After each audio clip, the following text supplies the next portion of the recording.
Hello everyone, আজ হচ্ছে আমাদের পুরী থেকে বাড়ি আসার দিন। আজ আমাদের সকাল 11টায় ট্রেন। ঘুম থেকে উঠেই চলে গেছিলাম বিচে, সমুদ্রের সাথে একটু একান্ত সময় কাটানোর জন্য। আর তাছাড়া আরো একটা কারণ ছিল, আমার একজন কলেজ ফ্রেন্ড পুরী এসেছিল। আগের দিনই এসছে, বাট আজ সকালে ওর সাথে আজ মিট করলাম।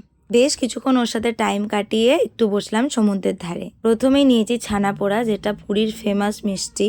মদনমোহনও ফেমাস, বাট আজ ওটা আর খাইনি। তারপর আমার বাড়ির সবাই নিয়েছিল ডিম সিদ্ধ, ওখান থেকে অর্ধেকটা নিয়েছিলাম। এবারের মতো সমুদ্রের লাস্ট টাইম পা ভিজিয়ে সমুদ্রকে টাটা করে চলে এলাম হোটেলে। সেদিন সকালে আমাদের সমস্ত রুম ছেড়ে দিতে হয়েছিল। ম্যানেজ করে একটা রুমের ব্যবস্থা করেছিলাম কিছুক্ষণ থাকার জন্য। তারপর সবাই এবারের মতো লাস্ট টাইম সমুদ্রের ভিউ এনজয় করতে করতে খাবারটা খেয়ে নিল। দেন আমরা চলে এলাম স্টেশনে। আমরা স্টেশনে কিন্তু অনেকটা আগেই এসেছি, বাট এসে দেখি আমাদের ট্রেনটা কিন্তু অলরেডি দিয়ে দিয়েছে। আমরা আমাদের নিজেদের কোচ খুঁজে বসে পড়েছি সিটে। এবারের মতো আবার পুরীকে বিদায় জানানোর পালা। আমরা পুরী ছেড়ে বাড়ি যাচ্ছিলাম, আবার কত লোক বাড়ি থেকে পুরী আসছিল। আবার আমরা যেদিন পুরী এসেছিলাম সেদিন কত লোক আবার বাড়ি যাচ্ছিল। এটাই তো জীবন, বলো। পুরীকে ছেড়ে যেতে আমার প্রত্যেকবারই কষ্ট হয়, এবারেও হচ্ছে। যাই হোক, আমি আবার যাব। জয় জগন্নাথ।